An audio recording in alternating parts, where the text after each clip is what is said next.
En esta exposición volvemos a los análisis teóricos, a la crítica teórica de la política, que podríamos llamar la crítica de la razón política, haciendo paráfrasis obviamente a la crítica de la razón de Immanuel Kant y a la crítica de la dialéctica, de la razón dialéctica de Jean-Paul Sartre. Bueno, pero de lo que se trata aquí es de poner la política en las condiciones en las que se encuentra ahora, en plena modernidad tardía, en pleno siglo XXI, en la tercera década del siglo XXI, o iniciando la tercera década.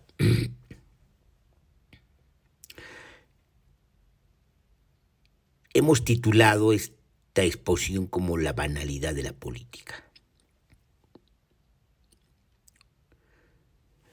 Hannah Arendt tiene, como ustedes saben, un texto bastante polémico para los israelitas y los judíos, no para todos obviamente, porque parte de ellos, sobre todo parte de los intelectuales, ha asumido el criterio de Hannah Arendt.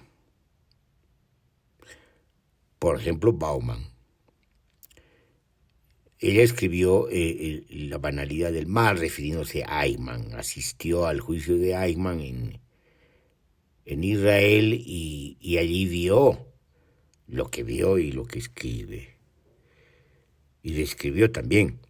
Es decir, no es un monstruo, es un tipo mediocre, normal, o mediocramente normal, normalmente mediocre, para así decirlo,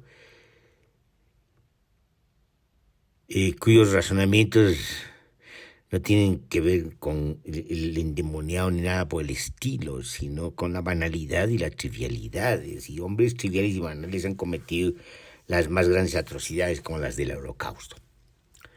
Bueno, en ese sentido va la banalidad de la política. En tiempos, para decirlo de esa forma, del romanticismo,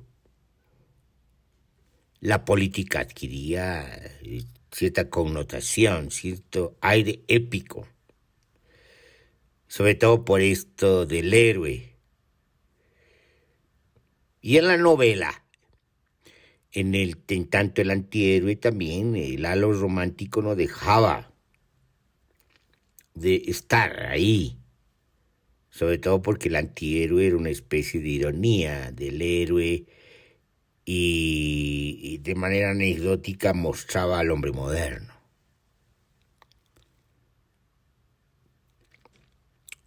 El hombre moderno. El hombre sin atributos, como dice Musil. Entonces, fíjense, ya hay una conciencia del hombre sin atributos, del hombre moderno, de lo que Nietzsche llama la suspensión de los valores y por lo tanto la marcha proliferante del nihilismo, de la voluntad de nada. Bueno, pero digamos, todo eso es filosofía y teoría, pero digamos, cuando llegamos a la descripción de lo que es la política ahora, lo asombroso es precisamente los extremos de la banalidad, de la casta política, de los políticos, de los representantes, de sus fines, si se pueden llamar fines, digamos, a esas mediocres objetivos, que tienen que ver básicamente con permanecer en el poder, sin ofrecer absolutamente nada a la sociedad. Los revolucionarios de la época romántica ofrecían transformaciones a la sociedad, transformaciones estructurales, una especie de sustitución de la promesa de salvación, pero en la tierra. Ahora no hay nada de eso.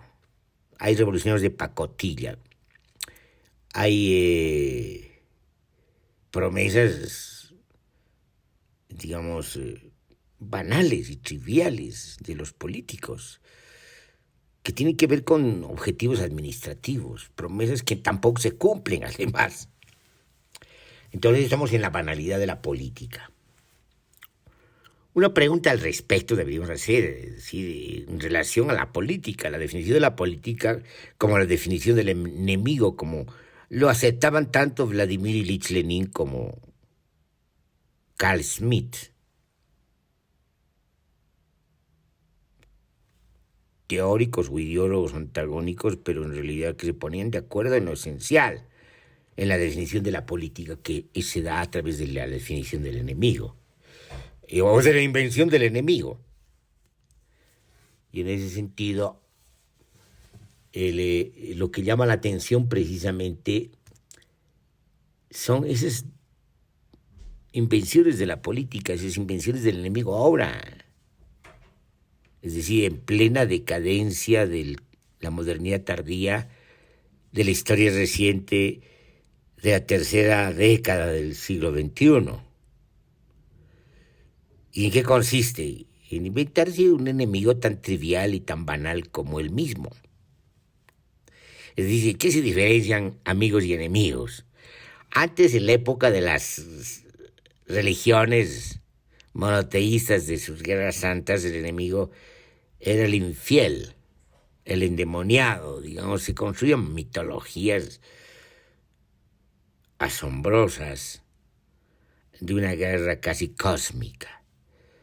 En época, digamos, de la persecución a los revolucionarios, de la represión de los estados absolutos y de las repúblicas liberal conservadoras, tenemos la invención del enemigo como la invención del anarquista.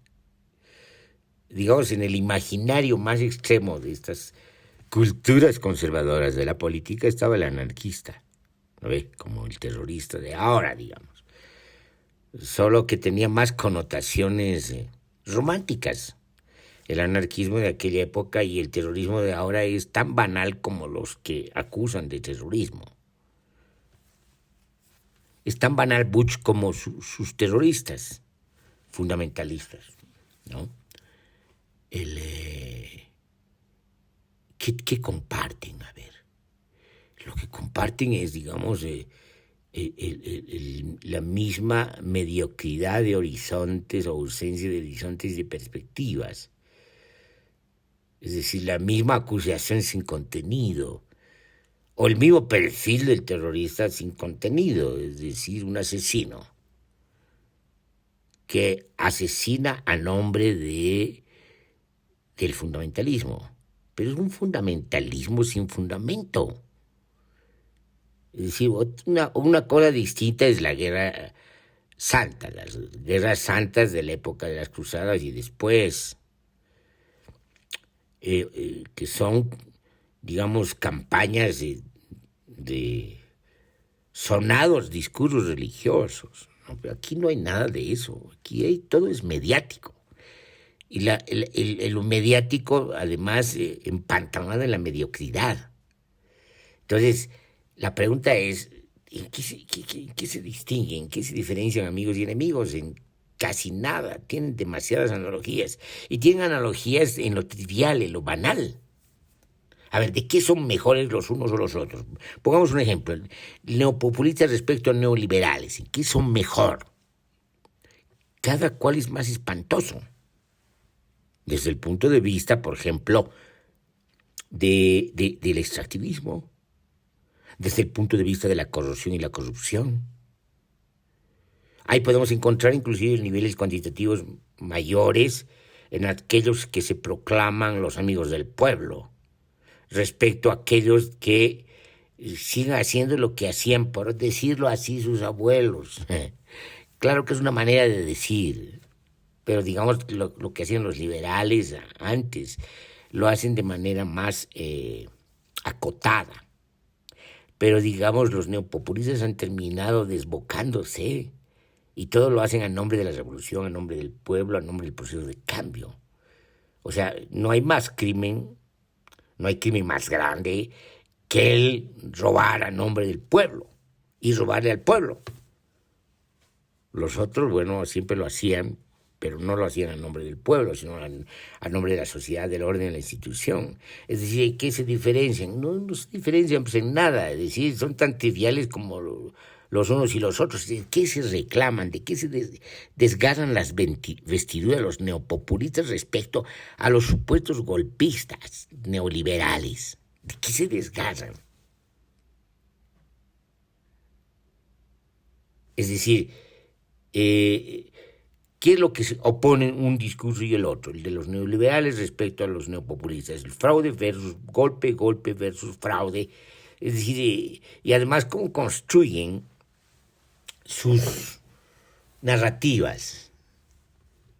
Es decir, construyen las descripciones que ya los ha hecho la Auditoría Técnica Internacional, los neoliberales. Y los neopopulistas construyen en la medida que hacen un teatro político de golpe, emulando como si estuviera ocurriendo lo mismo que ocurrió en el 2012 en el golpe de Venezuela. Y peor aún, aproximando a todos los golpes militares sin tener una distinción de lo que son los golpes en un caso y en otro. Y obviamente no hubo golpe, lo que hubo es una implosión espantosa y una insurrección en marcha, donde se pusieron de acuerdo neoliberales y neopopulistas para concluir lo que era ya una insurrección social. La derecha no quería una insurrección social y el neopopulismo buscó rápidamente una transición para reacomodarse y reorganizar sus fuerzas. Es decir, son tan banales los unos y los otros. Esa es la banalidad de la política. Es decir, ¿de qué se desgarran las vestiduras los unos y los otros y se parecen? Es decir, se parecen a su sombra, se parecen a su espejo, si son imágenes simétricas de lo mismo, de la banalidad de la política.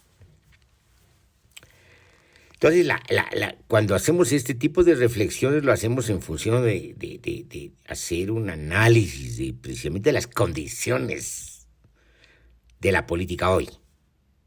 Y al hacerlo, obviamente, hacemos de las condiciones de posibilidad de la política hoy. Tal como están, no hay condiciones de posibilidad para nada, salvo para lo mismo. La repetición del eterno retorno de lo mismo, y en este caso de la mediocridad. Se da inversión, entre comillas, de izquierda, se da inversión, entre comillas, de derecha. Es decir, es un análisis de a lo que se ha llegado, a lo que ha llegado la decadencia política, pero también la decadencia social y la decadencia cultural, que es lo que llama Lipovetsky el sistema mundo cultural de la banalidad.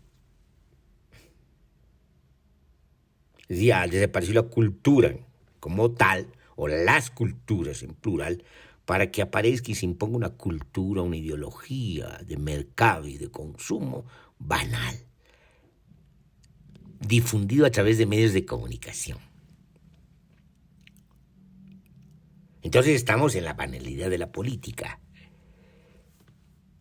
que no tiene horizontes, que no tiene perspectivas, donde los enemigos hacen gala de desgarrarse las vestiduras y acusar al otro, pero cuando son lo mismo. Hacen gala aspavientos de nada, donde no hay drama, ni siquiera hay drama. Digamos, antes las luchas hacían resonar sus voces para mostrar que había una tragedia. No había tragedia, había drama. Pero ahora no hay ni siquiera drama, sencillamente es pues una comedia. Es decir, es la casta política de un lado y del otro, están empantanados en la comedia. Digamos, inclusive en pleno siglo XX, de alguna manera, la pretensión de los representantes de la voluntad general, subsiste. Desde Rousseau hasta, digamos, los representantes, hasta mediados del siglo XX. Porque después, de alguna manera, decae todo eso. Pero ya a finales del siglo XX, digamos, de representantes queda muy poco. La palabra porque se vuelve una casta que tiene sus propios intereses y sus propios objetivos de reproducción de lo mismo. Ya forman parte de lo que he venido llamando últimamente la burguesía rentista. Y obviamente a través del conglomerado burgués del reparto del excedente, que se reparte entre burguesías, porque ya están enrevesado todo, porque las burguesías, en la medida que se han vuelto de acciones, no hay un perfil específico de la burguesía industrial respecto a con sus diferencias de la burguesía comercial o la burguesía financiera. No, ahora es un conglomerado bastante fluido y gelatinoso y cambiante. Entonces, en ese sentido, digamos, el manejo del poder está en este trámite del reparto y la distribución del excedente. Y eso forma parte de la reproducción de la banalidad.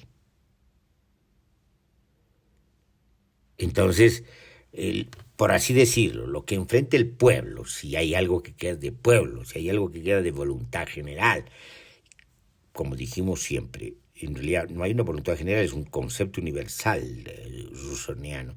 Lo que son voluntades singulares que en determinados momentos se articulan y tejen un tipo de voluntad acumulada que da lugar, por ejemplo, a una insurgencia, una insurrección, o una sublevación, o una subversión, inclusive una revolución. Pero ahora no hay voluntad. Y si no hay voluntad, no hay pueblo, pues. Ha desaparecido el pueblo, ha desaparecido la voluntad. Es decir, los neopopulistas han convertido al pueblo en una masa gelatinosa de clientelajes. Lo ha corrompido. Obviamente esto no llega al extremo de lo absoluto, porque siempre hay resistencias.